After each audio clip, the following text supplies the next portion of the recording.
Talvez o medo não seja necessariamente dos temas polêmicos. Os temas polêmicos fazem parte da arte. O que constitui a arte justamente são as contrariedades, as tensões humanas, os grandes conflitos da humanidade, os nossos conteúdos internos. Eu vejo que muitas vezes a polêmica surge por parte da comunidade, de alguns pais e de alguns professores que não compreenderam ainda o que é a nova infância, o que é a infância dos dias de hoje, ou efetivamente o que essa infância vive, o que essa infância precisa. Me parece que falta entendimento. E aí, na falta do entendimento, é que surgem as polêmicas. Quando nós blindamos a infância, ou seja, quando nós protegemos a infância de temas que lhes são próprios, temas que estão presentes aqui, por exemplo, nesses livros de literatura, nas histórias e narrativas, no cinema, no teatro, naquilo que é propriamente para a criança, nós estamos proibindo a criança de ter contato com temas internos, com repertórios que constituem o que ela vai ser, que constituem o que ela é, e que mais tarde certamente trazem uma série de lacunas, abrem lacunas quando nós estivermos diante desses problemas, diante desses acontecimentos, e que poderiam ser resolvidos no plano da fantasia, com a ajuda da imaginação, de uma maneira saudável, porque faz parte da nossa construção humana lidar com esses temas, temas que são caros naturalmente, que são difíceis, temas polêmicos, como por assim dizer, a morte, o abandono, a tristeza, a separação, a dor, a violência, o racismo, a homofobia, o machismo. Se você observar, temas que talvez hoje transformem a vida em sociedade muito complexa. E quanto mais a criança é blindada, quanto mais ela é protegida desses temas, tão mais distante ela fica disso. Nesse momento, aparentemente, da infância, mas tão mais perto disso, provavelmente ela vai viver na idade adulta. Quem sabe alguém que não discutiu o machismo, o racismo, a homofobia, a xenofobia, não seja, em grande parte no futuro, um algoz, alguém que vai fazer mal para o outro, alguém que não vai ter empatia e não vai compreender exatamente o lugar do outro. Eu diria que o importante para a criança, acima do politicamente correto, é a questão da ética. E de novo eu volto para as narrativas e, claro, para a literatura infantil, onde todos os procedimentos éticos estão presentes.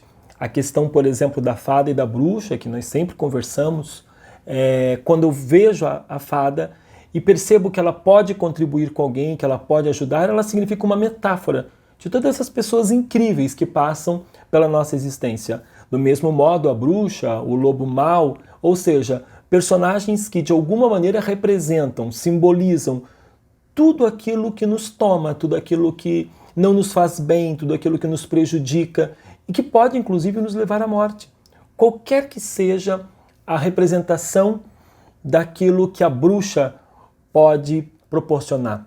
Ela pode ser uma simbologia de tantas coisas, né? Se a gente for pegar a bruxa do João e Maria, naquela casa de doces, a gente pode pensar no excesso de doces, no vício de comer doce da criança, nós podemos pensar no vício das drogas, nós podemos pensar no vício do álcool, mas nós podemos pensar em vícios que pouco se fala, por exemplo, eu estou com uma dor de cabeça, eu estou com uma alergia, vou até a farmácia, chamada de drogaria, e eu utilizo uma droga, quer dizer, eu posso estar viciado também nisso. Existem outros vícios, existem vício por celular, vício por televisão, existem casais que têm vício em brigar, por exemplo, tem marido e mulher que passam a vida inteira, um desejando tirar a identidade do outro e colocar o outro ao seu modo. E, portanto, passam a vida brigando, e isso vira um vício, e isso depois passa para os filhos, que passa para os netos, e assim nós vamos nos viciando todo o tempo, e todos de alguma maneira.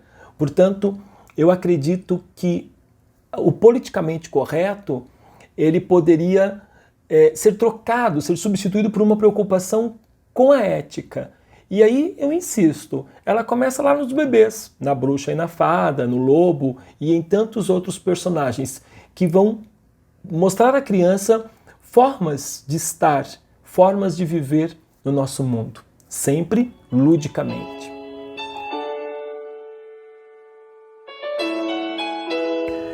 Sim, posso citar muitos livros. Existem muitos. A maior parte, na verdade, são traduções de textos de outros países que têm essa discussão talvez um pouco mais avançada que aqui no Brasil. Mas nós temos o Pato, a Morte, a Tulipa, por exemplo, nós temos o Problema do Pato, nós temos Coisas Importantes, exemplos de obras que trabalham a temática da morte, da perda, mas nós temos também obras como, por exemplo, O Vestido da Mamãe e o Ceci e o Vestido de Max, por exemplo, que são obras que abordam a questão do menino querer usar o vestido da mãe. E a mãe e o pai estão elaborando respostas para isso, porque os amigos estão rindo, os primos, está todo mundo muito preocupado, mas o pai e a mãe vão trazer uma estratégia, vão trazer uma solução, ainda que momentânea, para essa história.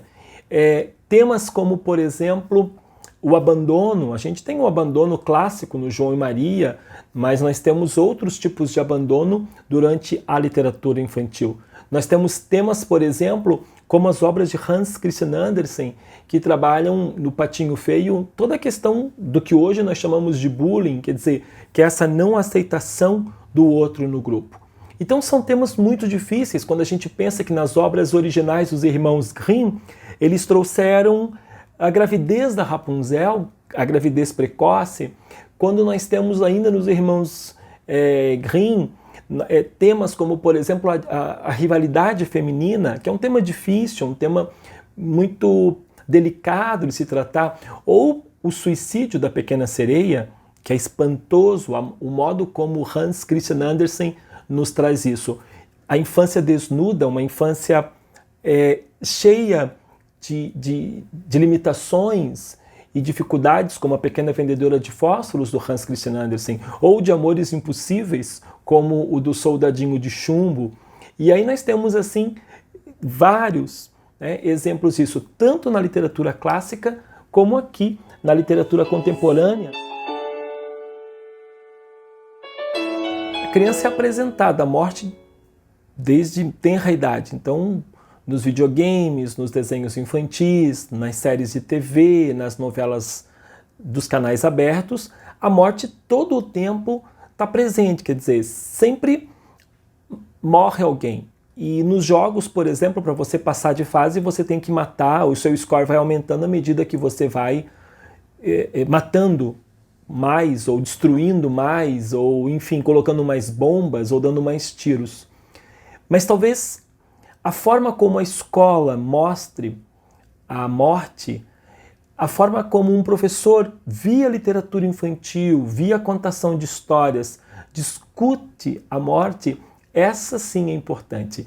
Essa é fundamental, porque é uma morte com empatia, é uma morte de tentar compreender e sentir esse fenômeno que para nós é incompreensível e que nós passamos muito tempo tentando compreender, e que naturalmente, dentro das nossas religiões, a nossa fé, nós de alguma maneira tentamos nos preparar, mas que quando somos abordados por ela, ou ela está muito perto de nós, essa temática é muito complexa. Mas a criança consegue, e nós temos exemplos incríveis na literatura de obras que trazem a morte como, muitas vezes, protagonista da narrativa, e a criança adquire até um certo, se não carinho, mas pelo menos um respeito e um entendimento do que seja a morte. Eu acho muito complexo num país que basicamente é cristão e que tem toda uma gestão cristã por trás da maioria das nossas instituições, não querer que a criança tenha contato com a morte, porque a morte basicamente aparece em dois momentos ápices, né, do cristianismo. A morte aparece na morte de Cristo, quer dizer, na morte dele como filho de Deus, como filho do enviado, como o enviado de Deus, e o exemplo que ele dá de que todos precisam morrer, né? Porque é pela morte que se chega à vida. Cristo morre e ressuscita, portanto, ele passa pela dinâmica da morte. A dinâmica da morte faz parte, ela está presente, ela constitui quem nós somos. Existem dois momentos muito importantes na vida de qualquer cristão, que é o nascimento e a morte. O nascimento e a morte para o cristianismo. O Natal é o momento mais importante do cristianismo. Ademais que foi colocado no Natal toda a comercialização de Jesus Cristo, a comercialização do Papai Noel, mas ainda quem é cristão e quem fervorosamente pensa diferente disso, vive o nascimento de Cristo como um momento auge da sua fé. E naturalmente a Páscoa, com a morte de Cristo e posterior ressurreição. Então, a vida e a morte estão presentes em toda a narrativa, em toda a trajetória do cristianismo. A Bíblia Sagrada traz isso, outros livros sagrados trazem, e eu não entendo por que as crianças não podem, em algum momento, conversar sobre isso, ler sobre isso, compreender isso dentro, claro, de uma linguagem que seja propriamente para elas e de um texto que seja especificamente pensado para as crianças.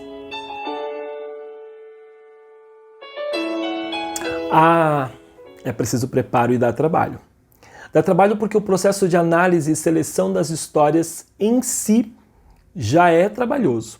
Agora você imagine quando você debruça sobre esses temas em especial. Então o processo de análise, de seleção dessas histórias para depois serem contadas, precisa realmente de um diálogo com essa obra. Precisa que eu me dispa um pouco, que eu compreenda o conceito de infância. Qual é a infância que eu estou me referindo?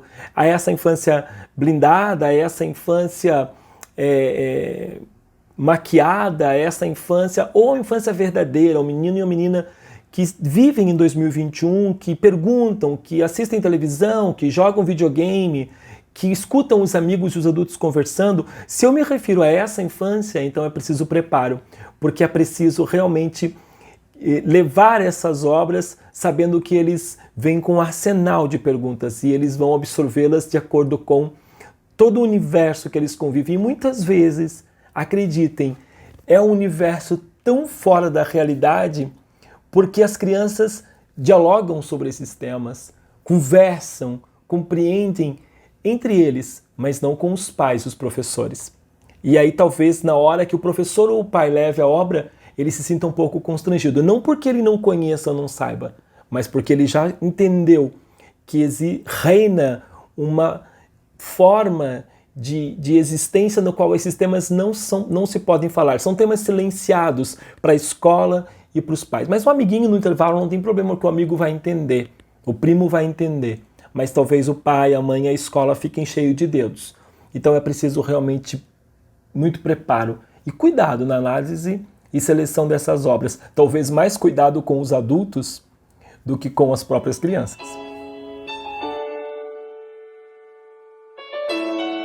Todos os temas devem e podem ser discutidos com as crianças.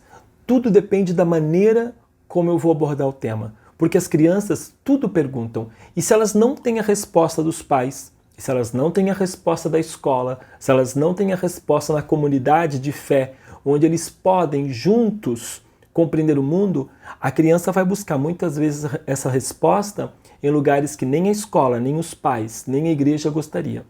Então é muito importante que pais, comunidade, escola estejam preparadas, abertas a compreender os fenômenos sociais, a compreender as relações sociais e, naturalmente, na medida que as crianças vão tendo entendimento e à medida que vão aparecendo os temas, que sim, que eles possam ser contados. Eu acho muito triste quando uma criança não tem com quem falar, quando a escola proíbe gênero, quando a escola proíbe temas, quando a escola silencia assuntos e a criança não tem onde buscar. Então talvez ela busque na internet, talvez ela busque em sites que não são próprios para as crianças, talvez ela busque com outras crianças que também não têm a informação correta sobre o tema e quem sabe ela passe a vida inteira buscando e vai achar a resposta de uma maneira muito triste, muito desconfortável e muito perigosa muitas vezes.